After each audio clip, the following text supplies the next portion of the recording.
Good morning, everyone. Good to see you here today. So, I want to repeat that because the theme of the month, and I'm honored to be the first speaker here out of the gate, is quite a mouthful. So I'm going to repeat it. Cultivating spiritually intelligent leadership in a secular world.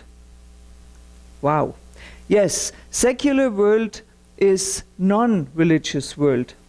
That doesn't mean a world where there is no faith. And it doesn't mean a world that is not spiritual.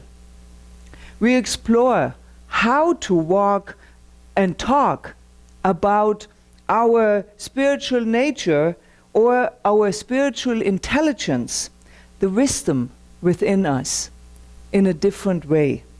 This is Reverend Nadine's idea for us to think about and live this topic in the next 2 months, September and October. And today's title is The Secular World. And there are both challenges in that and opportunities living in a secular world. So what are they? Well, let's look at the iceberg illusion. When you see the secular world, and you know the iceberg illusion is you only see the tip. So what do you see in a secular world? You see perhaps that there is no more talk about God or churches or anything that is connected with religion. And so what you don't see, what we don't see, is the dedication to something, to that faith that is always there. The hard work that goes into describing in new ways something that is so dear to our heart, the connectiveness, the discipline that is available, and we connected to this. And also, on the other hand, the disappointment of not being fully expressing ourselves in a traditional way. The sacrifice we feel, and sometimes even the failure. But there is also persistence that brings us up into something new. And the way I understand to live in a secular world is not the beliefs of the individual that matter, it is the neutrality of the institutions. I ask myself, is this a way of how we build a world that works for everyone? Make it so neutral that we don't offend anything and anybody. I'm going to share a true story with you. And this happened at the Eastern Shore District High School in a harbor town in Nova Scotia. It is graduation day, and 92 students, graduates, walking down the aisle in an already crowded auditorium, with their rich maroon gowns flowing and their traditional hats on their traditional caps. They look almost as grown up as they feel. Dads swallow hard behind broad smiles, and the mothers wipe away tears openly. This class would not pray during commencements, not by choice, but because of a recent ruling by the court prohibiting it. The principal and several students were careful to stay within the guidelines allowed by the ruling. They gave inspirational talks and challenging speeches, but no one mentioned divine guidance, and no one asked for blessings on the graduates or their families. The speeches were nice, sure, but they were routine until the final speech received a standing ovation.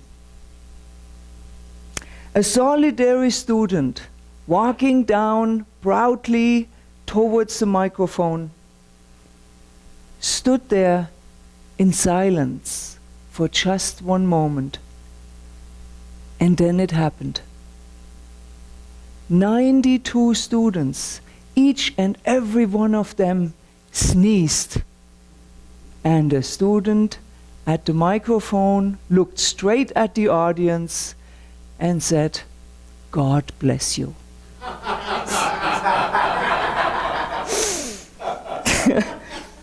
And he walked off, and the audience exploded in applause. This graduating class had found a unique way to invoke God's blessings on their future, with or without the court's approval. Is this the way to create a world that works for everyone? Finding unique ways to keep traditions? Or how would this sound? A modern Lord's Prayer. Our higher self, who shall be termed party of the first part, whose place of business is in eternity, inviolable by thy name. Thy principality in accordance to terms and conditions come. Thy will, duly uncontested, be done on earth in as far as existing statutes permit. As it is in eternity, give us this 6th day of September 2015 our daily bread.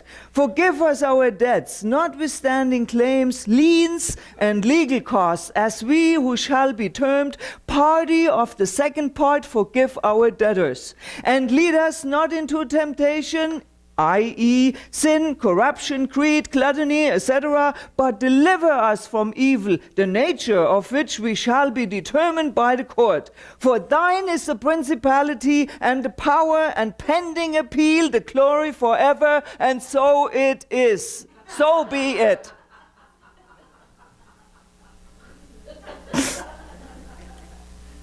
Wow, our world is complex, isn't it? More and more interdependent than it had ever been before. And in all that, we are all interconnected. Beneath the surface is the consciousness that we are part of it. A greater mind. That is the mind of the universe.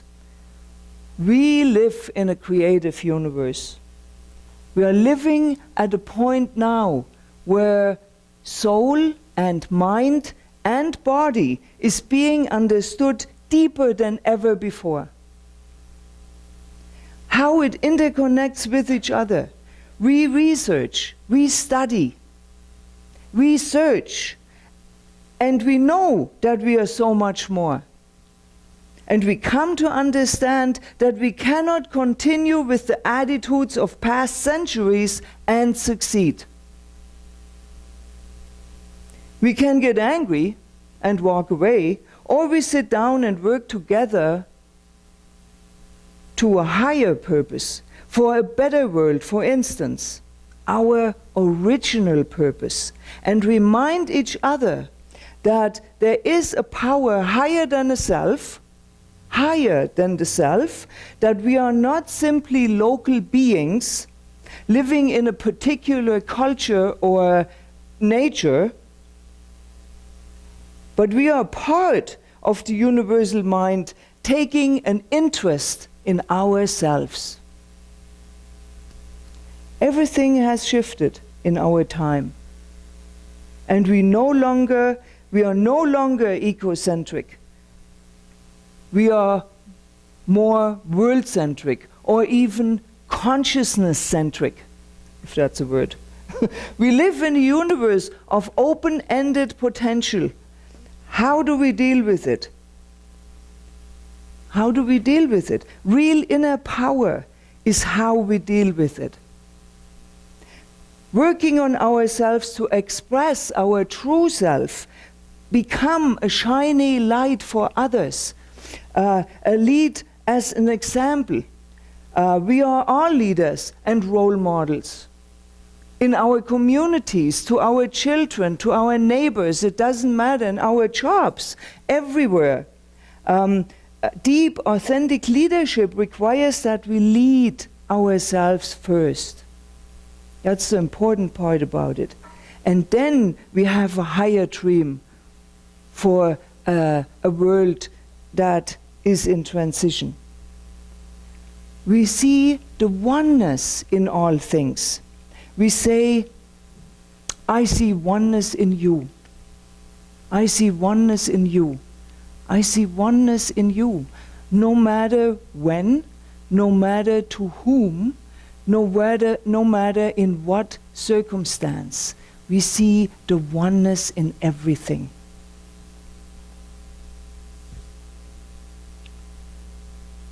When we begin to live fully inside our body, mind and spirit, something else begins to happen.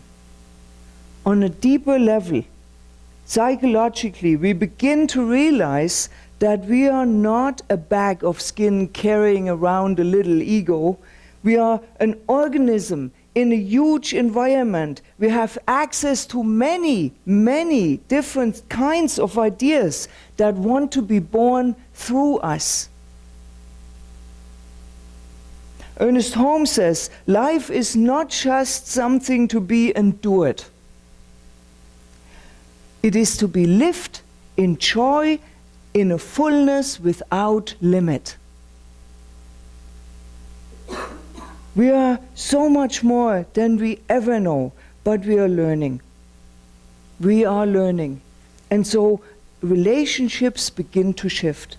When we are able to look at one another from the fullness of our being, we don't enter into the blame game anymore. We enter into a higher play. Right? The higher play of mutual respect and appreciation. Appreciating, when we appreciate, we get it appreciates. What we appreciate appreciates. We don't do that to get something in return. We do that to share our true self. And Maya Angelou put it this way, when we give cheerfully and accept gratefully, everyone is blessed. So when we live like that in the secular world, we are the carrier of a whole new story. We then have the experience to have lived through a time where the old story has died. It's gone. And all that without the ways we thought we knew what it was all about. Just let it go. Yeah. Each of us is connected in some way to the whole. And the whole is not only our body. It is everything. It is related to everything else. Therefore, we are interacting with everything else.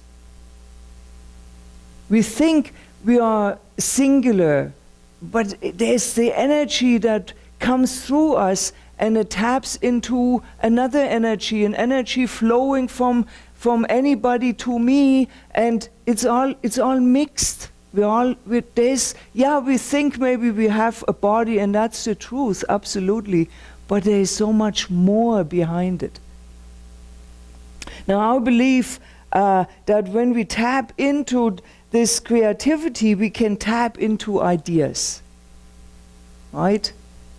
Examples, even inspirations, even details, deep little details in how to make a better world. So we can solve world problems that cannot be solved the usual way. This is how it works. Ultimately, we are spiritual beings having a human experience. We are not humans having a spiritual experience. We are spiritual beings having a human experience. How wonderful is that? That means we can experience so much more. It is closer to us than our skin. It's closer than our breath. Right? So in expanding the physical and the mystic, the new story, and grounding ourselves in the source of our existence, in whatever you call that infinite intelligence, I believe that we have everything that we need to make a world that works for everybody. Now, how do we do this? It starts with the little happenings, make them all important. So we can be clear in mind and heart. What is mine to do in a situation?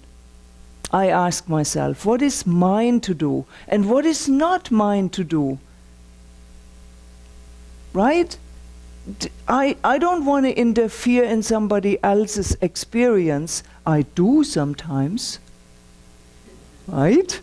But I catch myself. And I want to pull back. And I want to stay and watch the experience unfold. Because everybody has a right to learn. I'm not the teacher. I'm a participant in this pool of life. And I express myself. And many people are caught up in the same old, same old. They think today is exactly the same day than it was yesterday. And so therefore tomorrow is going to be the same day than today. It's not true. It's not true, because look at children. Just look at the children. You were mad at them yesterday, they come to you today with shiny eyes, with open arms, with anticipation of a new day. They have forgotten what was going on. Maybe we hold it in our mind, oh my God, how do I meet her or him now with all that baggage that I have dealt with. It's gone. A child forgives, boom. A child forgets, thank God. Oops, there's a slip. Anyways, the old methods aren't working anymore. So we gather together and we create new. We create something new. How wonderful.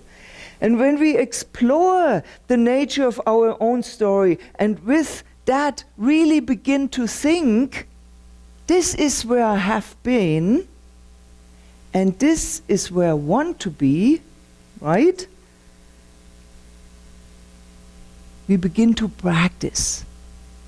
We begin to practice the skills of spiritual intelligence that are needed to work for us to change.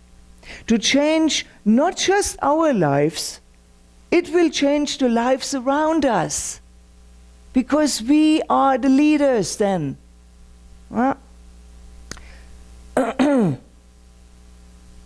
We can learn more skills, learn and realize that something is knocking on our door of consciousness. All of us are feeling called. And so we begin to explore with others new ways of living, thinking, interacting, perceiving, interrelating. And this is what the Science of Mind classes are for. Completely, totally. They are all geared to discover the wisdom and the greatness within us. So, the important idea is saying, maybe I have only this one life to live. Well, at least we have a life and it is now. So we live it. And how do we want to live it? How do we want to live this life for the rest of our lives? What do I need? And I'm not saying about money. It's not money or influence. What do I need to deepen my life? If we hold that in mind, it will be a real benefit to the world. Let us say every time when we awake, I am going to be a blessing to something today. Right? We can hold a deep wish to grow, to be a bright, luminous change agent of the earth today, and just hold it and watch. And it may come as a small thing, as smiling at the clerk at the checkout, or talking to a child, or talking 4 hours to a homeless person, or we find ourselves picking up the trash in our community, or maybe running for a leading position in our city. Whatever it is, if we really hold it in front of us, our agreement saying, I am ready to learn, to grow, to develop, and to help, then we evoke synchronicity, which is moving us forward, and it will happen, and we will be called. Every day find grace, everywhere in all things. Let that be our new normal. That way we truly do create a world that works for everyone in a secular world we live in. Namaste. Thank you. Thank you.